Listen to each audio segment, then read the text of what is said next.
Welcome again to Good Guardian Canine Working Dog. Good Guardian Canine Working Dog, more than just dogs.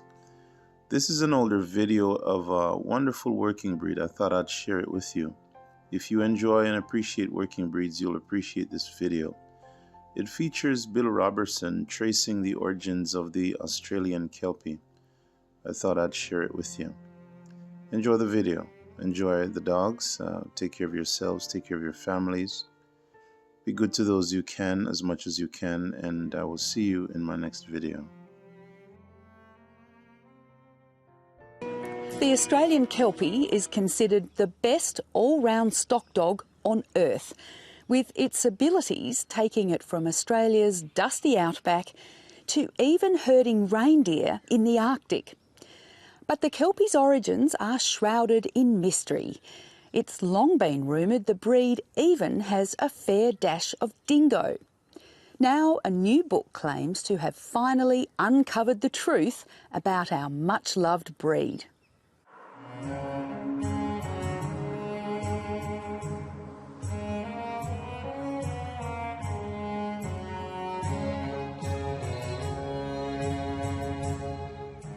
Somewhere in the heather-clad hills and snow-capped peaks of the Scottish Highlands, shrouded in the mists of time, lie some elusive answers about an almost mythical creature, the Australian Kelpie. The Kelpie takes its name from a water spirit of Scottish folklore, and one man's quest to discover the origins of this famous Australian working dog in the land of his ancestors has taken him 12 years and halfway around the globe. That journey took us to the north of Scotland because the Kelpie breed was supposedly bred by this aristocratic breed of dogs called Rutherford Collies that came from Dunrobin Castle in north of Scotland. Bill has certainly, followed the Kelpie trail, wherever it has taken him and, essentially dragged Kerry along in most instances on that journey. Kerry Robertson has, for the most part, been a willing accomplice. That's the thing that I enjoy the most, is going overseas and meeting different people. And that is, to me, is the highlight. I know he's gathering information and that, but I do like meeting all the different people that we've met. There's no dispute that the Kelpie is derived from Scottish Collies in Australia in the 1870s. But precisely how the breed came about has remained a much murkier mystery. There was 26 versions of that we had counted of how the Kelpie dog originated and where it came from. Discovering, gathering and dissecting all the evidence, sorting likely fact from probable fiction, has been a huge undertaking. That was probably the most expensive thing I did in my life, was say that I'm going to find out just what really did happen. The result, an impressive, recently published 300-page book, Origins of the Australian Kelpie, is being well received. He's produced a humdinger of a book. Great credit to him, it's a lovely book. Tony Parsons is the best qualified person in Australia to make that observation. He's owned and bred Kelpies since the mid-1940s, gathered a lifetime of information and written extensively about them. So what is it that people find so captivating about the Kelpie? Well, his willingness to work under all conditions. His willingness to be adapted, for example, from a paddock dog, he's been developed so that now he works in the yards and works to a high standard. The substance of the fact is that we've produced the best all-round stock dog in the world. Tony Parsons goes as far to say that without such a capable dog, Australia's spectacular path to prosperity from wool would not have been so. The Kelpie was providentially, like a gift from heaven sort of thing, given to the sheepmen of Australia, and from that time on he's occupied a tremendous place. Good girl, Mundo. It would have been virtually impossible in some places to run sheep without the Kelpie. I've seen them so sore They didn't know which foot to put down because they've got bindies in every foot. And you've got to say, wow, that's a courageous dog. And that's where my passion comes from, seeing him work in the backcountry. Bill was just adamant right from the very beginning that, you know, this story was so critical to Australia's prosperity that we had this wonderful, well-recognised story of, you know, the wool industry supporting Australia's prosperity, but underneath that was the dog. And so he was really determined that that dog could share in the limelight of the wool industry and, you know, basically Australia's riding on the sheep's back. The Kelpie may be the most common working dog in Australia, but the breed has some rare qualities. He's about 14 years old now, so magnificent dog. Yeah. And I'm not quite a 100% Kelpie trainer, and he knew it all himself. So he just, I just had to guide him a little bit. Get back. Right back. Get back. That's it. Good boy. Push him up. Mitch is indispensable to Scott Young. So useful, in fact, that Mitch is one of just 2 Kelpies that help manage a large livestock operation at Ballan, west of Melbourne. 2 dogs is a lot cheaper than 2 people, and they don't complain, and you look after them and they look after you. Never say die, never give in. They have a ton of grit. They're a great dog. Mine work until they fall over virtually. Yeah. They just won't stop. The Australian Kelpie is a great icon. Whether you know dog types or you're a city person, if you've heard of a Kelpie, straight away you think of an Australian working dog.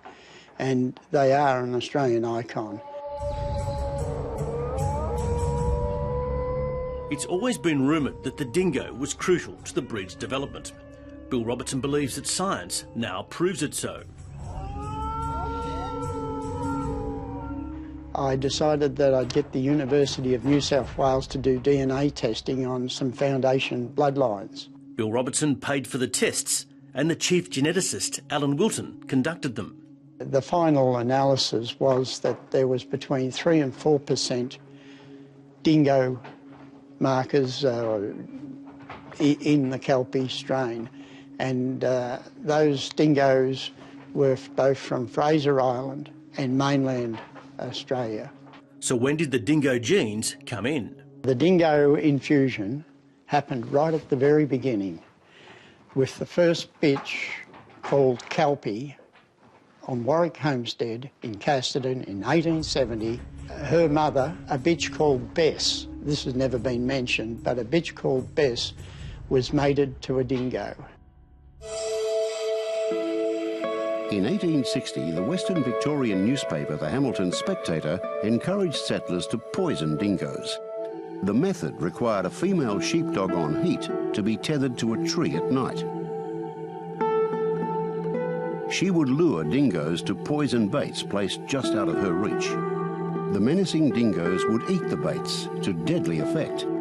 But sometimes the sheepdog proved to be more attractive. As a consequence, she would be mated to a dingo.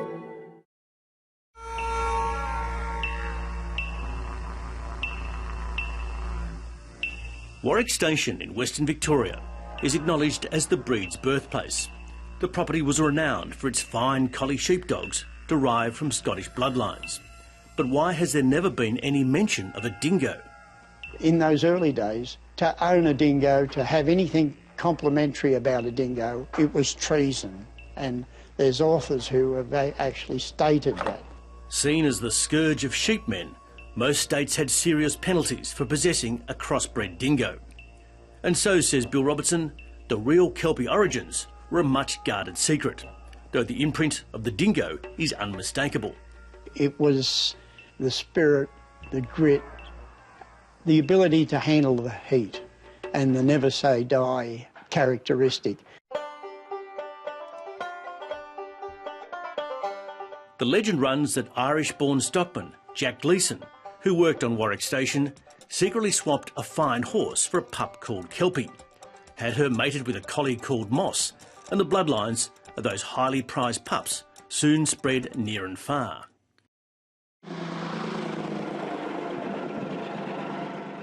Kelpie is commemorated in bronze in Casterton, But Tony Parsons says parts of the story still don't add up. How the Kelpie came to be short-coated and prick-eared so quickly, it's not because of the dingo, because there were no dingoes in Scotland. But they came out here, a lot of them prick-eared and slick-coated, so there had to be some dog responsible for them, which was different from the ordinary collie. I mean, I'm not saying that dingoes weren't used subsequently, and the DNA proves that they were, but a lot of those dingo crosses didn't occur until 50 years later, in the 1930s. So, and not all the Kelpies would show dingo in their DNA. Tony Parsons believes there's another mystery ancestor, perhaps a German shepherd, somewhere in those Scottish collies that is yet to come to light. Bill Robertson says he's happy to follow any new leads his book might throw up. Besides, he's used to proving people wrong.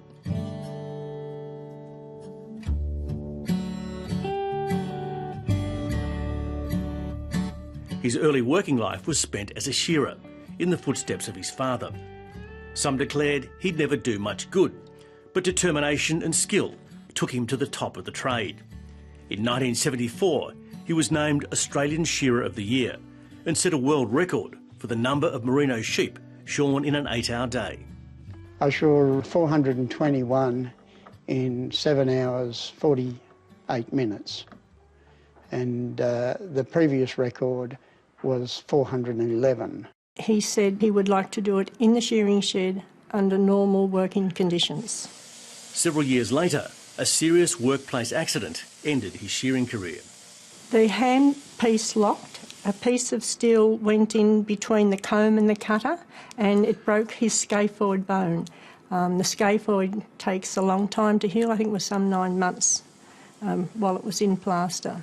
So that virtually ended his shearing career. By then, Australian shearers had adopted the wider shearing comb. Some were struggling with it, so Bill Robertson made a training film. It was a bestseller and it launched him into video production. The comb must be sharpened with a firm, even pressure. Then, after making a documentary about the Kelpie, the next logical step was a book. He's an extremely tenacious character, he's extremely determined, and he shows that not just in what he's achieved in the past, but how he's gone about this process, and also then now his battle with cancer as well. He had his stomach removed a few years ago because of cancer, and now it's in his liver. Because of his health and the fact that he's never drank, he's never smoked, his chemo results are very good. The cancer is it's going down, and he's putting on weight, which is wonderful, and I'm sure he will be around for quite a while. He has to be. I've been with him for over 50 years every day, so we work together, so this is just another one of our journeys. Bill Robertson makes light of his ill health. I've had health problems that have been distracting, but apart from that, I'm a reasonably determined person.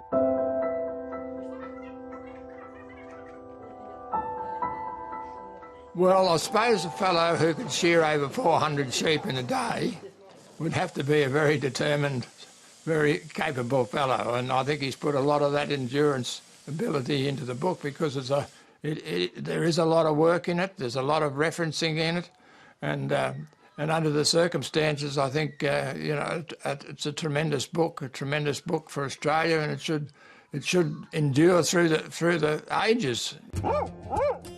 Dog breeding has forever been a highly secretive world of intense commercial rivalry. But Bill Robertson is confident he has shed some new light on one of the great Australian mysteries, the real origins of this much-loved breed. It's now considered the definitive version of the Kelpie history, and I'm quite excited by that, yes.